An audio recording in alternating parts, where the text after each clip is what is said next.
इस समय हम बैठे हुए हैं भाजपा के प्रत्याशी केंद्रीय खाद्य एवं प्रसंस्करण राज्य मंत्री साध्वी निरंजन ज्योति के साथ और लगातार वो मेहनत भी कर रही हैं, प्रचार प्रसार भी कर रही हैं। उनसे पूछते हैं कि सुबह उनका उठने का समय क्या है और रात में स्तुति क्या है और इस समय वो क्या खा रही हैं। जी दीदी, इस समय सुबह आप कितने बजे उठती हैं? सुबह उठने का मेरा नियम बचपन से 4:30 बजे 5 बजे उठने का नियम है जी।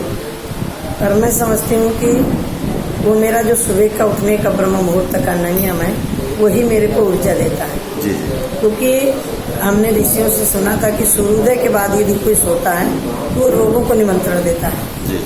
और ब्रह्म मुहूर्त में उठने के बाद जो एक शुद्ध वायु होती है, वातावरण होता है, वो अपने आप में एक ऊर्जा देता है। जी। फिर क्या खाती हैं आप सुबह? सुबह तो मेरा कोई खाने का नियम नहीं, क्योंकि मैं चाय पीती नहीं हूँ।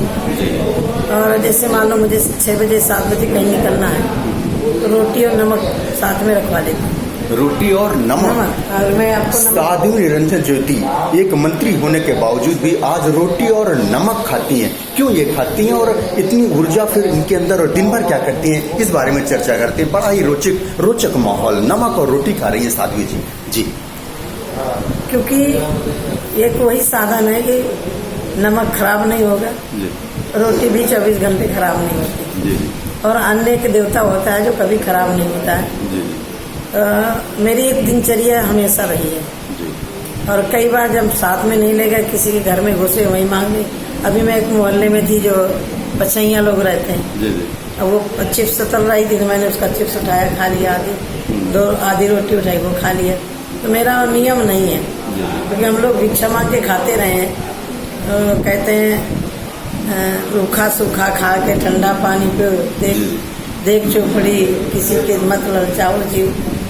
मेरा तो इतना रहता है कि आदमी पद से ऊंचाइयों तक कितना भी पहुंच जाए, लेकिन अपनी जमीन को नहीं छोड़ना चाहिए। लेकिन मैडम इस समय काफी धूप पड़ रही है और लगातार आप मेहनत भी कर रही हैं, प्रचार प्रसार कर रही हैं, तो शरीर को ऊर्जा के लिए दिन में फिर क्या लेती हैं? मैं तो कुछ भी नहीं लेती। हाँ। मैं तो आज के अभी तो चुनाव चला, बिना चुनाव के मेरा यही नियम है हमेशा के लिए। जी जी। और मैं समझती हूँ कि मेरी ऊर्जा ईश्वरीय कृपा है, बस और मेरे पास कुछ नहीं। थोड़ा सा मैडम चुनाव की बात हो जाए, आपकी लड़ाई किससे चल रही है और कहाँ अपने आप को पा रही है इस समय? देखिए, मैंने 5 सालों में जो काम किए हैं, मैं काम के बल पर जनता के बीच में जा रही हूँ और जनता से रिस्पांस भी अच्छा मिल रहा है। कई गांव में हो सकता है कि मेरा ना पहुंचना, वो थोड़ी बहुत लोगों को लगता है कि आप आए नहीं, लेकिन फिर भी मैंने 5 साल में प्रयास किया है कि गाँव में पहुँचूं, लोगों के दुख दर्द को समझूं और एक नेता और जनता के बीच में जो दूरी होती है, मैंने उस दूरी को खत्म करने का प्रयास किया है। कई बार होता क्या है कि नेताओं को लेकर के लोगों की धारणाएं गलत हो जाती हैं कि नेता मिलते नहीं हैं, नेता कोई बात नहीं करते। तो मैं तो ईश्वर से प्रार्थना करती हूँ कि मेरे अंदर नेता के गुण आए भी नहीं, मैं संत हूँ, मेरे अंदर वही स्वभाव बना रहे। मैडम एक बात है, पिछली बार मोदी जी आए थे और मोदी लहर शुरू हो गई थी। इस बार मोदी जी फतेहपुर नहीं आ रहे हैं, विपक्ष कह रहे हैं कि इस बार मोदी जी नहीं आएंगे तो माहौल उनके पक्ष में जा रहा है, क्या कहेंगे आप? देखिए, मुझे लग रहा है कि विपक्ष जो गठबंधन करके लड़ रहे हैं उनमें ताकत थी तो अकेले लड़ना चाहिए था ना। गठबंधन मोदी जी की ताकत आए ना आए, पूरा विश्व लोहा मान रहा है, भारत को छोड़ो। यही कारण है कि पूरा विपक्ष एकजुट होकर के, मोदी जी कहते हैं हम गरीबी हटाएंगे, विपक्ष कहता है हम मोदी हटाएंगे। मोदी जी कहते हैं हम आतंकवाद को खत्म करेंगे, विपक्ष कह रहा है हम मोदी जी को हटाएंगे। तो हम तो उस गरीब के घर में झोपड़ी, जो झोपड़ी में रह रहा है, उसको हम आवास देने का काम कर रहे हैं। इस जनपद को आप ले लीजिए, जो मेरे सामने चुनाव लड़ रहे हैं, मेरा आपके माध्यम से उनसे भी सवाल है कि आप केंद्र में भी समर्थन दिए रहे हो, प्रदेश में भी सरकार रही है, जनप्रतिनिधि भी रहे हैं, इस जनपद के लिए बड़ी योजना क्या लाए? मैं सामने बहस करने के लिए तैयार हूँ। मेडिकल कॉलेज जैसी सौगात क्या ये पहले नहीं ला सकते थे? इस जनपद को नहीं मिलनी चाहिए? यहाँ के नागरिकों को क्या शिक्षा, चिकित्सा और स्वास्थ्य की चिंता नहीं होनी चाहिए? इस जनपद में 2 लाख के लगभग पासपोर्ट धारक हैं, दर की ठोकर खा करके कानपुर लखनऊ जाकर के पासपोर्ट के रिन्यूअल करवाएं, पासपोर्ट बनवाएं। क्या इस जनपद में नहीं होना चाहिए था? वो मैं करके लाई हूँ। इस जनपद की सबसे बड़ी समस्या नगर की सिविल लाइन की है, सरकारें नहीं है इनकी, उसको क्यों नहीं अभी तक करवा पाए? मैंने करवाया। उसका 1200 करोड़ का पूरा प्रोजेक्ट बन करके DPR बन के चला गया। बहुत जल्दी 2 महीने के चुनाव के बाद वो काम भी शुरू हो जाएगा। तो मैं तो जनता के बीच में जो मैंने काम किया है उसके बल पर जा रही हूँ, और जनता मुझे खुद बोल रही है कि आपने 5 साल में काम तो जो हुआ, आपने जनपद में किसी को लड़ाने का काम नहीं किया। ये जनता कह रही, मैं नहीं कह रही। जनता एक चीज और कह रही है, जब साध्वी जी जनता के बीच पहुंचती हैं तो हंसता हुआ चेहरा देख करके उनके अंदर ऊर्जा आ जाती है, और जनता इसी बात को लेकर के साध्वी के साथ ऑलरेडी लगी हुई है। साध्वी जी फतेहपुर की जनता के लिए कुछ खास संदेश देना चाहें तो? मैं तो इतने कहना चाहूंगी फतेहपुर की जनता से कि विकास जाति व्यवस्था से जनता को ऊपर उठना पड़ेगा। आज़ादी के 70 वर्षों में अटल जी को यदि हम छोड़ दें तो इस देश में जातिवाद मजहबवाद के नाम से बांट करके लोगों ने जनता को गुमराह किया है और बांटने का कुछ चक्र रचा है। मैं इतने निवेदन करना चाहती हूँ कि जनपद हमारा फतेहपुर के नाम से जाना जाए, इलाहाबाद और कानपुर के नाम से न जाना जाए। मैं समझती हूँ कि जिस दिन रेल पार्क, मेडिकल कॉलेज अपना रूप ले लेंगे तो फतेहपुर जैसे कोई घुसेगा तो सबसे पहली निगाह उसके मेडिकल कॉलेज पर जाएगी। यहाँ का पढ़ने वाला बेटा प्राइवेट पढ़े में कितना फीस देनी पड़ती है डॉक्टरी लाइन में जाने के लिए, और ये अस्पताल में मुझे एक पीड़ा ने झकझोर दिया था।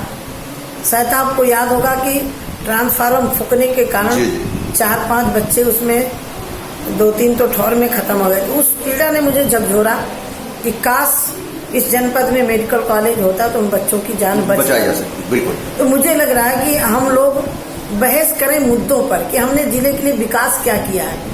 बहस ये नहीं होनी चाहिए कि मोदी हटाओ। मोदी गरीबों के लिए शौचालय दे रहे हैं, गैस सिलेंडर दे रहे हैं, आवास दे रहे हैं, बीमा दे रहे हैं, किसानों के खातों में पैसा आने लगा।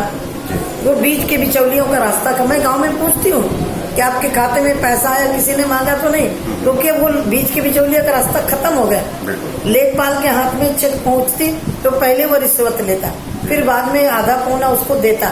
तो माननीय प्रधानमंत्री जी, जो बीच का बिचौलिया खाने वाला रास्ता ये बंद होना चाहिए। और जनता से मैं एक ही अपील करना चाहती हूँ कि जो मैंने 5 साल में, हो सकता है इंसान हो, व्यक्तिगत किसी का काम नहीं हुआ होगा, व्यक्तिगत किसी के गांव की सड़क नहीं बनी होगी, लेकिन मैंने कोशिश की है जहां इन 5 वर्षों में 60-65 पानी की टंकियां, गंगा जी का किनारा, एक भी गांव नहीं बचा जहां पेयजल की व्यवस्था मैंने नहीं की। इसके अलावा राष्ट्रीय पेयजल मिशन योजना के अंतर्गत और जैसे गाजीपुर है, कुर्रा कनक है, परसेड़ा है, ऐसे बहुत सारे गाँव में बड़ी बड़ी पानी की टंकियां मैं लेकर के आई हूँ। तो मुझे लग रहा है कि जनपद फतेहपुर की जनता विकास के नाम पर वोट, अब 2014 के बाद जनता का ट्रेंड बदला है। विकास चाहती है, अपने गांव का विकास चाहती है। केंद्रीय विद्यालय इस जनपद में जब मैं आई तो मैंने पूछा कि केंद्रीय विद्यालय है कि नहीं, तो 6 विधानसभाओं का जिला, मुझे बड़ा आश्चर्य हुआ कि अभी तक यहाँ के नेता करते क्या रहे। यहाँ 6000 के लगभग तो सैनिक हैं, उसके अतिरिक्त केंद्रीय सर्विसों में बहुत सारे लोग हैं। क्या उनके बच्चों को पढ़ने का अधिकार नहीं है? मेरे पास जब लोग आते थे तो मेरे पास तो 10 लोगों का ही मैं कर सकती थी। जब हमारा ये केंद्रीय विद्यालय यहाँ संचालित होगा, कम से कम 50% बच्चे तो हमारे जिले के पढ़ेंगे। ये केंद्रीय विद्यालय बहुत पहले हो जाना चाहिए था। शिक्षा, चिकित्सा, यही 2 चीज है जो व्यक्ति के जीवन से जुड़ी होती हैं। आज कोई भी गांव नहीं बचा जहां लाइट पहुंच नहीं रही, जो बच्चे हैं वो भी नहीं छूटेंगे। मैं इतने कहना चाहती हूँ जनपद की मतदाताओं से कि आप विकास के नाम पर वोट दीजिए, क्योंकि आपके जिले को बहुत ठका गया। 200 साल पुराना इस जनपद ने प्रधानमंत्री तक दिया, लेकिन अभी तक यहाँ केंद्रीय विद्यालय नहीं आ पाया था, अभी तक यहाँ मेडिकल कॉलेज नहीं आ पाया था। यहाँ के लोगों को रोजगार की दृष्टि से रेल पार्क, मैं तो पीयूष गोयल जी से जब बात की तो उन्होंने कहा, साध्वी जी ये जो रेल पार्क है, जिस दिन ये बनकर के खड़ा होगा भारत का नंबर 1 होगा। यहाँ के लोगों को रोजगार मिलेगा, क्योंकि मैं संत हूँ, नेता नहीं हूँ। मैं यहाँ जनता ने मुझे जो जिताया था 5 साल में। और एक और आपको जानकारी दे दूं, बड़े बड़े शहरों में एक सपना होता था कि हर घर में पाइपलाइन से गैस पहुंचेगी। इस छोटे जनपद में तो कोई कल्पना ही नहीं कर सकता था। वो मैंने व्यवस्था की। महिलाओं का व्यापारी अपनी दुकान में लगाया, गैस में सिलेंडर खत्म हो गया, वो कहाँ जाए, वो व्यवस्था हमारी सरकार लागू कर रही है।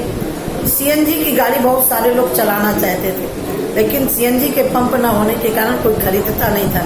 4 सीएनजी के पंप हुए, 3 हाईवे नेशनल पे, 1 बहुआ रोड में। तो मैंने इन 5 सालों में जिले के लिए कुछ करने का प्रयास किया है। मैं ये नहीं कहती कि मैंने संपूर्ण विकास कर दिया है, लेकिन प्रयास किया है। 4,000 के लगभग सौर ऊर्जा लगवाई, 4,000 के लगभग दिव्यांगों का कैंप करवा करके। यहाँ जो हमारे पौराणिक स्थल थे, बामा निमली में जब गई, घास खड़ी थी।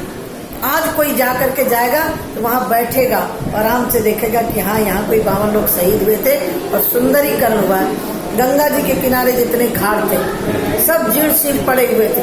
उन 5 घाटों का मैंने विकास करवाने का प्रयास किया है। मेरा प्रयास रहेगा कि जनपद को एक अपनी पहचान बने विकास के नाम से। और जनता से यही अपील करती हूँ कि जनता देश के अंदर विकास के नाम से वोट दे। मैंने कभी हिंदू मुसलमान कौन है मैंने कभी नहीं सोचा। मेरे पास जो आया है उसके लिए मैंने सबका काम किया।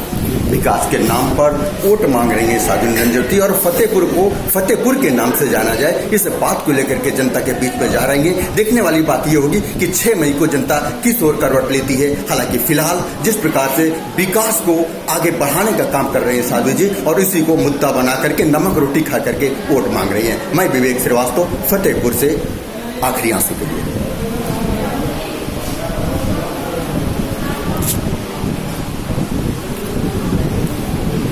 अरे रामपुरा शुक्ला जी,